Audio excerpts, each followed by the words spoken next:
like my videos, please subscribe, press the bell icon and never miss another update.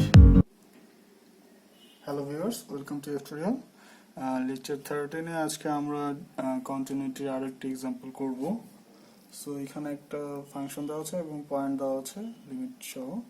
So এখানে 0 point দেওয়া আছে, but point যদি নাও থাকতো আমরা এখান থেকে বুঝতে পারতাম যে আসলে পয়েন্ট হচ্ছে 0।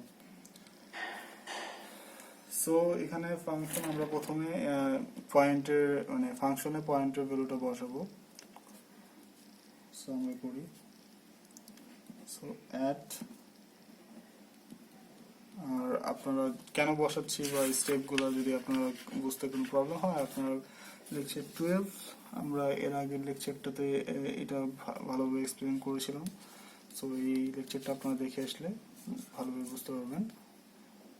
সো আমি ওগুলো এখন আলোচনা না করে ডিরেক্ট ম্যাথ করছি। সো আপনার যদি বুঝতে কোনো প্রবলেম হয় আপনারা লেকচার 12টা একবার দেখে আসবেন। ওকে, সো এখানে হচ্ছে at x equal to 0 যেহেতু পয়েন্ট 0 ছিল, সো আমরা এখন 0 হচ্ছে ফাংশনে বসাবো। So equal to 0, so equal যেহেতু এখানে আছে ইকুয়াল টু 0, তাহলে এই ইকুয়েশনের মধ্যে বসাবো z square minus 2 cos, sorry 0 হবে, এটা 0 minus 1, so cos 0 1, so minus 2 cos 0 1, so on minus 1, so আমাদের ভ্যালু আসছে -3। দেন আমরা এখন লেফট হ্যান্ড লিমিট আর রাইট হ্যান্ড লিমিট করব। সো এটা হচ্ছে লেফট হ্যান্ড লিমিট, যেহেতু এটা হচ্ছে 0 হচ্ছে ছোট, সো এটা লেফট হ্যান্ড লিমিট, আর এটা হচ্ছে 0 হচ্ছে বড়, সো এটা right hand limit. So left hand limit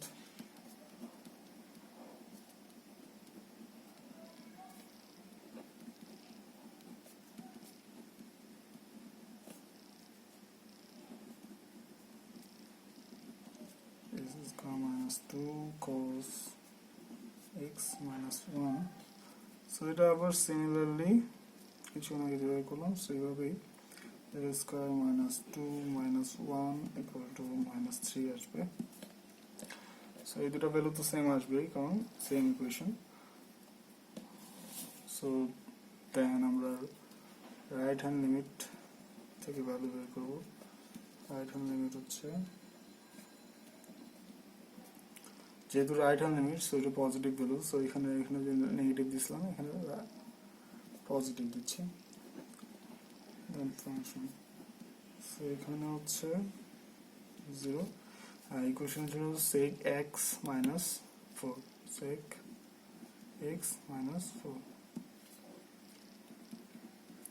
তো এখানে 0 sec 0 হচ্ছে 1 minus 4, sec minus 3 আসছে। সো আমাদের প্রত্যেকটাতেই এখানে -3 ছিল, এখানেও -3, এখানেও -3, সো আমাদের তিনটা ভ্যালু সেম। সো এখানে আমরা বলতে পারি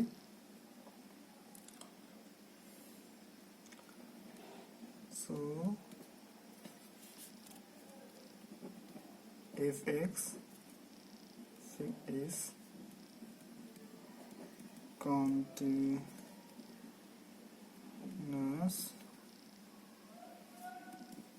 continuous at equal to 0, so এটা কন্টিনিউয়াস।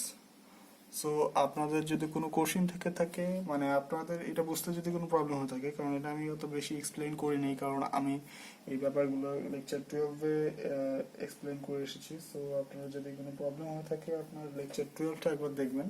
তারপরেও যদি আপনাদের কোনো প্রবলেম থেকে থাকে বা কোনো কোশ্চেন থেকে থাকে আমাদের কমেন্টে জানাবেন, আমরা আপনাদের সব ধরনের কোশ্চেনের অ্যান্সার দেওয়ার চেষ্টা করব। ভিডিও ডেসক্রিপশনে আমাদের প্লেলিস্টের লিঙ্ক দেওয়া আছে, প্লেলিস্টে গেলে আপনারা সবগুলো লেকচার একসাথে পেয়ে যাবেন। আপনারা যারা আমাদের চ্যানেলটি এখন সাবস্ক্রাইব করেন আমাদের সাবস্ক্রাইব করে আমাদের সাথে থাকবেন এবং বেল আইকন প্রেস করবেন, তাহলে আপনারা আমাদের সবগুলো ভিডিও নোটিফিকেশন পাবেন সবগুলো ভিডিওর। পরবর্তী লেকচার দেখার আমন্ত্রণ রইল। ধন্যবাদ।